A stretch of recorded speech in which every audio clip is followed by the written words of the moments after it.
Hello my dear students, Omkar classes में आप सभी का स्वागत है। आज हम आपको पढ़ाएंगे क्लास 12 का जीव विज्ञान। जीव विज्ञान में फर्स्ट चैप्टर है जीवों में जनन। जीवों में जनन जीव विज्ञान की पहले सबसे पढ़ेंगे आप परिभाषा। क्या होता है? विज्ञान की वह शाखा जिसके अंतर्गत जीवधारियों का अध्ययन किया जाता है जीव विज्ञान कहलाता है। चाहे वो वनस्पति हो चाहे वो जीव हो, उसके अंतर्गत क्या होते हैं? जीव विज्ञान के अंतर्गत उनका अध्ययन किया जाता है तो जीव विज्ञान कहलाते हैं। जीव विज्ञान बायोलॉजी शब्द का प्रयोग दो वैज्ञानिक लैमार्क जो फ्रांस के रहने वाले थे तथा ट्रेविनेरस जो कि जर्मन के थे, इन्होंने क्या किया था? जीव विज्ञान शब्द का प्रयोग 1801 ईस्वी में किया था। बायोलॉजी शब्द ग्रीक भाषा के दो शब्दों बायोज प्लस लोगोज से मिलकर बना है। बायोज का अर्थ होता है लाइफ तथा लोकोज का अर्थ होता है स्टडी यानी कि अध्ययन होता है, अर्थात जीवन का अध्ययन करना ही जीव विज्ञान कहलाता है। जीव विज्ञान के जनक अरस्तु जी को कहा जाता है। जीव विज्ञान की अवधि किसी भी जीव का जन्म से लेकर मृत्यु तक के बीच के समय को जीवन अवधि कहते हैं। यानी कोई भी जीव होता है जिसकी क्या होती है? जन्म से लेकर मृत्यु तक के बीच का जो समय होता है उसे क्या कहते हैं? जीवन अवधि कहते हैं। अब जीवों में जनन यानी कि जनन में आप पहले सबसे पढ़ेंगे जनन क्या होता है। जनन को रिप्रोडक्शन भी कहते हैं। जनकों द्वारा संतान उत्पन्न करने की क्रिया को जनन कहते हैं। यानी कि पेरेंट्स को अपने समान यानी कि संतान उत्पन्न करने की क्रिया को जनन कहते हैं। जनन की आवश्यकता यानी कैसे होती है, कैसे पड़ती है? जाति की निरंतरता को बनाए रखने के लिए जो जाति होती है उसकी क्या हो? निरंतरता यानी बनी रहे। जाति में वृद्धि करने के लिए जो जाति हो, जिस जाति को हो उसमें वृद्धि दर वृद्धि क्या हो? बढ़ती रहे। विभिन्नताओं के लिए विभिन्नताएं क्या होती हैं? जैसे अगर जो संतान हो अपने जनक के समान न होकर यानी कि उसमें कुछ विभिन्नता भी हो, अगर माता पिता क्या हो? अंधे हो या वो विकलांग हो तो उनका संतान क्या होता है? ऐसा नहीं होता है। उनमें कुछ क्या होती है? उनमें विभिन्नताएं होती हैं। अगर वो साले हो तो साला नहीं, तो वो गोरे होते हैं, तो ऐसे अपने माता के समान वो नहीं होते हैं। जनन के प्रकार। जनन मुख्यतः दो प्रकार के होते हैं। जनन मुख्यतः दो प्रकार के होते हैं। पहला क्या होता है? लैंगिक जनन और दूसरा क्या होता है? अलैंगिक जनन। तो सबसे पहले हम आके देखेंगे लैंगिक जनन क्या होता है। वह जनन क्रिया जिसमें दो जनक भाग लेते हैं उसे लैंगिक जनन कहते हैं। यानी जिसमें दो जनक भाग लेते हैं यानी कि मेल और फीमेल दोनों भाग लिए उस क्रिया को लैंगिक जनन कहते हैं। लैंगिक जनन के लक्षण क्या क्या होते हैं?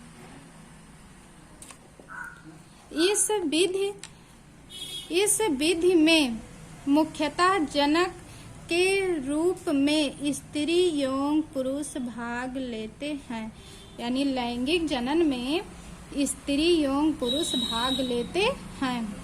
सेकंड पॉइंट है, इसमें मेल और फीमेल युग्मकों के निषेचन के पश्चात एक नया युग्मनज तैयार होता है। इसमें क्या होते हैं? मेल और फीमेल दोनों के निषेचन जो युग्मक होते हैं, युग्मकों के निषेचन के पश्चात यानी कि बाद एक नया युग्मनज, निषेचन करने के बाद पश्चात मतलब बाद, उसके बाद एक नया युग्मनज तैयार होता है। लैंगिक जनन से उत्पन्न संतति पूर्णतया अपने माता पिता से भिन्न दिखाई देते हैं। लैंगिक जनन से उत्पन्न यानी कि जो लैंगिक जनन में उत्पन्न संतति होता है वो संतान होता है वो क्या होता है? अपने माता पिता से भिन्न दिखाई देता है। लैंगिक जनन अधिकतर उच्च उत्पादों तथा जंतुओं में होता है। लैंगिक जनन क्या होते हैं? अधिकतर उच्च उत्पाद जो उच्च वर्ग के हो और तथा जंतुओं में होता है।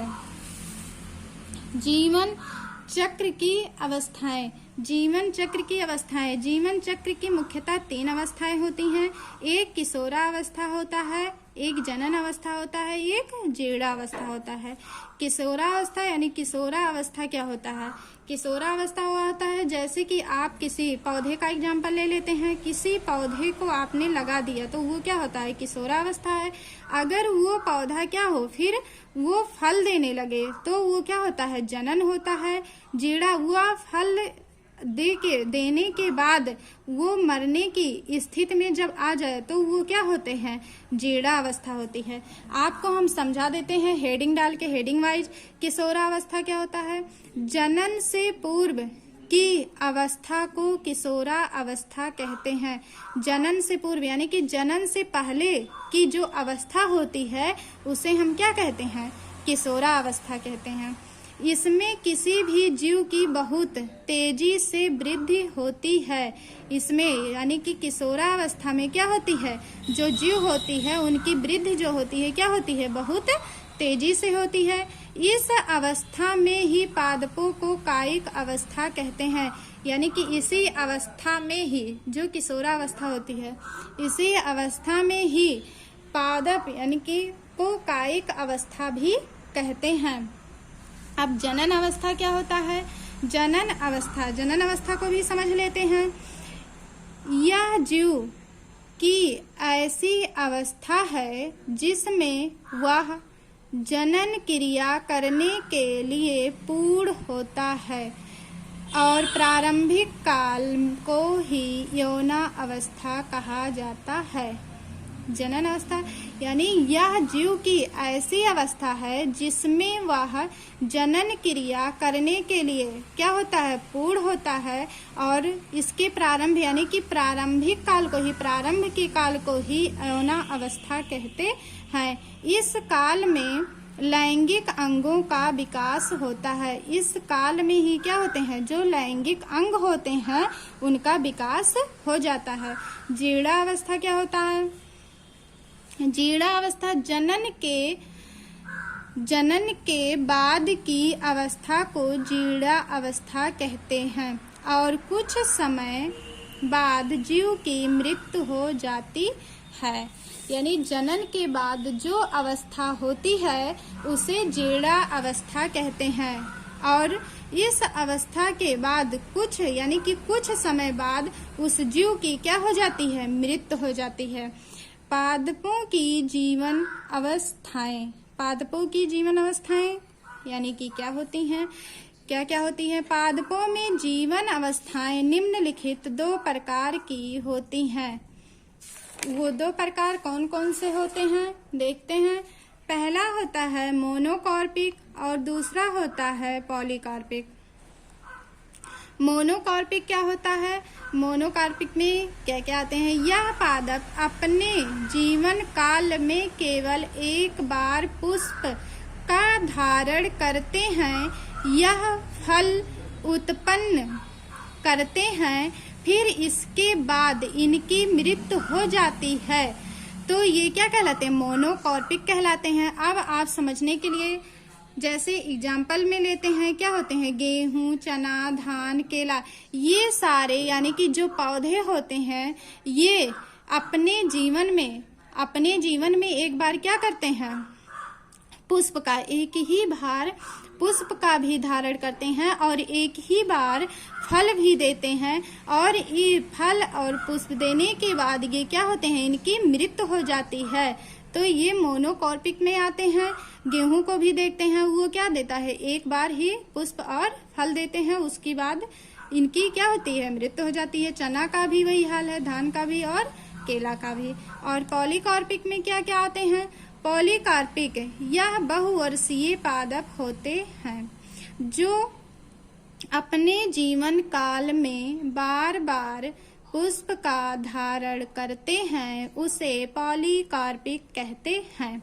क्या होते हैं, यह बहुवर्षीय, ये क्या होते हैं, पॉलीकार्पिक में जो होते हैं ये बहुवर्षीय पौधे आते हैं जो अपने जीवन काल में यानी जो अपने जीवन में बार बार पुष्प का और फल का धारण करते हैं वही पॉलीकार्पिक कहलाते हैं। जैसे एग्जाम्पल में ले लेते हैं हम, क्या आते हैं, आम, अमरूद, सेब, अनार यानी ETC इत्यादि क्या होते हैं, ये आम, अमरूद, सेब, अनार को देखते हैं। आम में एक बार यानी कि फल दिया, फिर उसके बाद पुष्प दिया, फिर फल दिया, फिर जब उसका फिर जीवन काल यानी कि फिर टाइम आया तो फिर वो अपने अपने समय के अनुसार यानी एक बार फल देने के बाद उसकी मृत्यु नहीं होती, ये बार बार पुष्प और फल देते रहते हैं। ये सारे क्या आते हैं, पॉलीकार्पिक में आते हैं।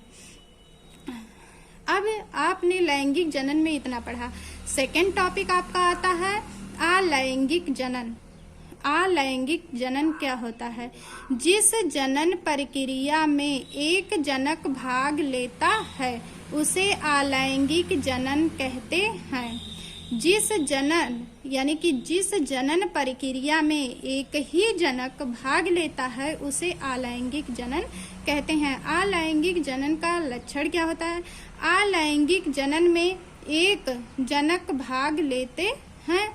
और सेकेंड पॉइंट क्या होता है, अलैंगिक जनन एक सरल विधि होती है। क्या होती है, अलैंगिक जनन की ये क्या होती है, एक सरल विधि होती है। अलैंगिक जनन में युग्मकों का निर्माण नहीं होता है और लैंगिक जनन में क्या होता है, युग्मकों का निर्माण होता है। अलैंगिक जनन में युग्मकों का निर्माण नहीं होता है।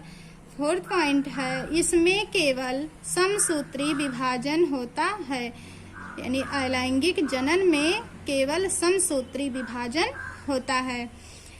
इसमें कायिक जनन होता है।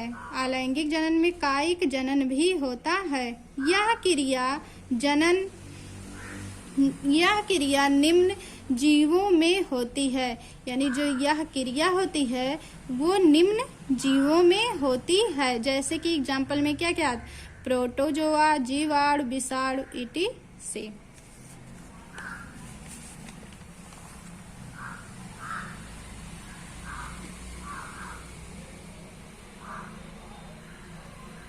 अलैंगिक जनन की विधियां। अलैंगिक जनन की विधियां निम्न प्रकार होती हैं। अलैंगिक जनन की विधियां निम्न प्रकार होती हैं। अलैंगिक जनन की विधियां निम्न प्रकार से होती है, जैसे द्विखंडन। जब कोई जीव दो भागों में टूटकर नए संतति का निर्माण करता है तो उसे द्विखंडन कहते हैं। यानी कि जब कोई जीव ऐसा जीव हो जो दो भागों में क्या होता है, टूट जाता है और वह टूट कर क्या होता है, नए संतति का क्या करता है, निर्माण करता है, तो वह द्विखंडन कहलाता है। जैसे क्या आते हैं, अमीबा। क्या आते हैं, अमीबा। ये क्या होता है, दो खंडों में टूट जाता है और टूटने के बाद एक नए जीव का निर्माण करता है, तो यही द्विखंडन कहलाता है। बहुखंडन क्या होता है, बहुखंडन जब कोई भी जीव दो या दो से अधिक भागों में टूट जाता है तो उसे बहुखंडन कहते हैं। क्या होते हैं, बहुखंडन जब कोई जीव क्या होता है, दो या दो से अधिक भागों में टूट जाता है। क्या होता है, दो या दो से अधिक भागों में टूट जाता है तो उसे बहुखंडन कहते हैं। जैसे क्या आता है, पैरामीशियम। क्या आता है, पैरामीशियम आता है। मुकुलन क्या होता है, मुकुलन इस क्रिया में जनक से एक मुकुलन निकलता है। यानी इस क्रिया में अलैंगिक जनन जो होता है उसमें उस क्रिया से एक क्या निकलता है, अलैंगिक जनन में उस जनक से एक मुकुलन निकलता है। फिर वो परिपक्व होकर जनक से अलग हो जाता है। फिर वो परिपक्व का मतलब यानी मैच्योर हो जाता है, जिसे मुकुलन कहते हैं। एग्जाम्पल में जैसे क्या आते हैं, हाइड्रा, बीजाड़, बीजाणु क्या होते हैं? इस प्रक्रिया में बीजों द्वारा नई संतति का निर्माण होता है। बीजाणु का मतलब बीज से, बीजों द्वारा ही नई संतान का उत्पन्न होना ही ये क्या होता है? बीजाणु होता है। बीजाणु से ही नई संतति का निर्माण होता है। लैंगिक जनन और अलैंगिक जनन में अंतर। लैंगिक जनन क्या होता है और अलैंगिक जनन क्या होता है? दो पार्ट किए। पहले पार्ट में क्या होता है? लैंगिक जनन में दो जनक भाग लेते हैं। अलैंगिक जनन में इसमें केवल एक ही जनक भाग लेते हैं। लैंगिक जनन में केवल बीज वाले पौधों में लैंगिक जनन होता है। जो बीज वाला पौधा होता है उसी में केवल क्या होता है? लैंगिक जनन होता है। और अलैंगिक बिना बीज वाले पौधों में ये क्या होता है? जनन होता है। जैसे क्या होता है? गुलाब, अंगूर, केला में ये क्या होते हैं? अलैंगिक जनन होते हैं।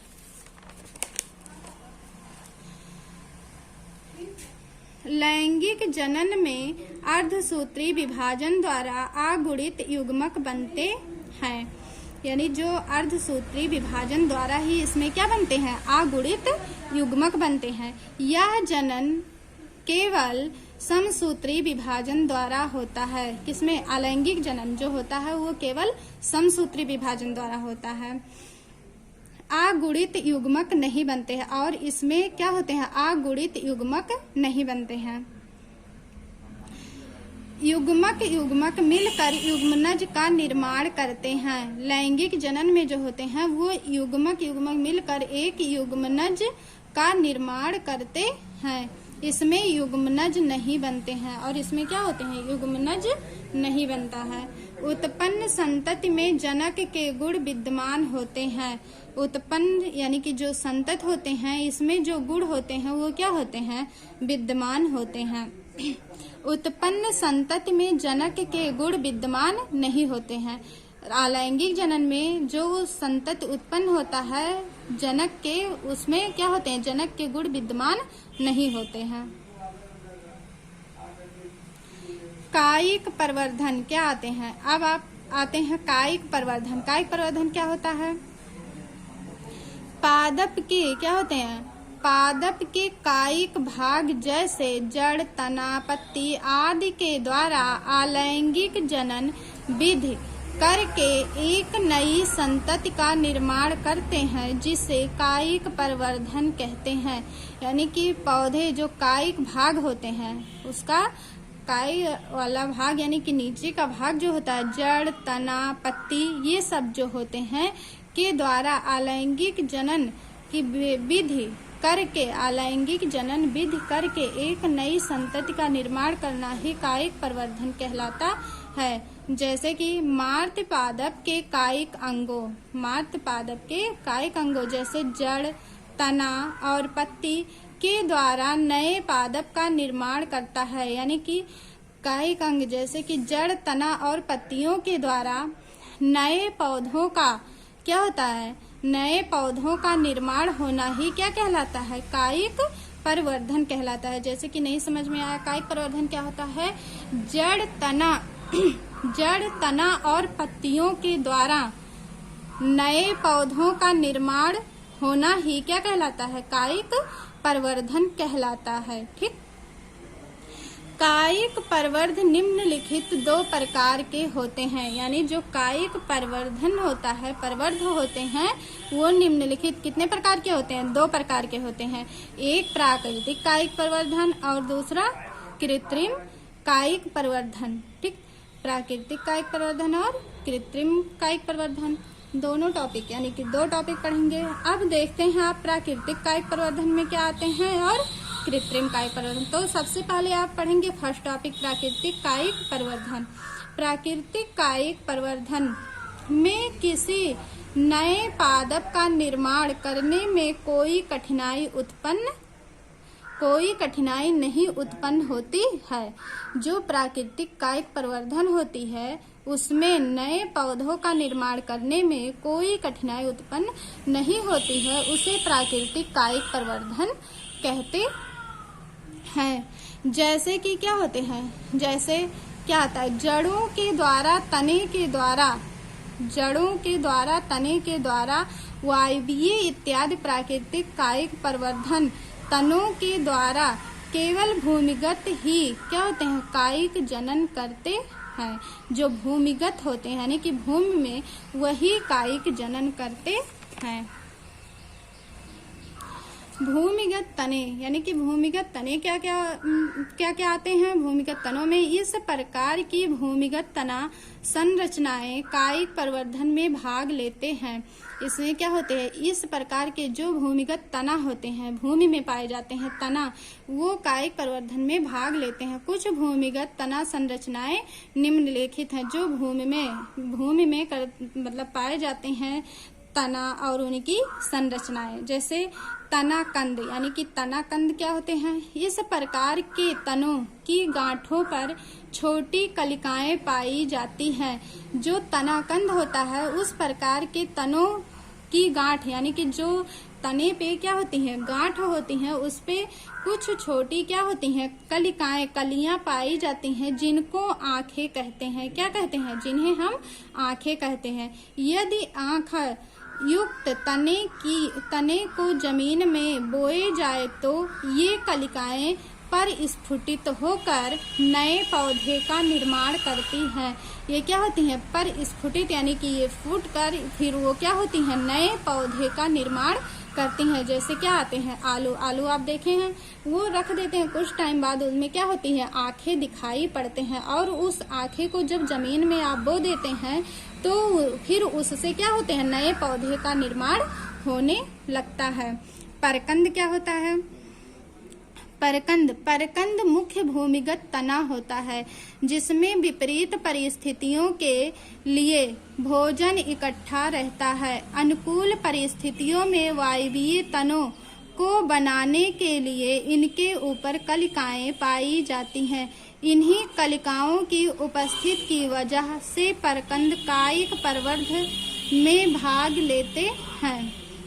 यानी कि जो परकंद होते हैं मुख्य भूमिगत तना होते हैं, जिसमें विपरीत परिस्थितियों के लिए यानी कि भोजन क्या होता है, इनकी भोजन इकट्ठे रहते हैं उस तने में, और अनुकूल परिस्थितियों में यानी कि जो अनुकूल परिस्थितियां होती है उसमें वायवीय यानी कि जो उनके वायु हवाओं के तनों यानी कि उस तनों को बनाने के लिए इनके ऊपर क्या होती हैं, एक कलिकाएं पाई जाती हैं। इन्हीं कलिकाओं की उपस्थिति की वजह से क्या होती है, जो कलिकाएं उत्पन्न होती है, उन्हीं कलिकाओं की उपस्थिति की वजह से परकंद कायिक प्रवर्धन में भाग लेते हैं।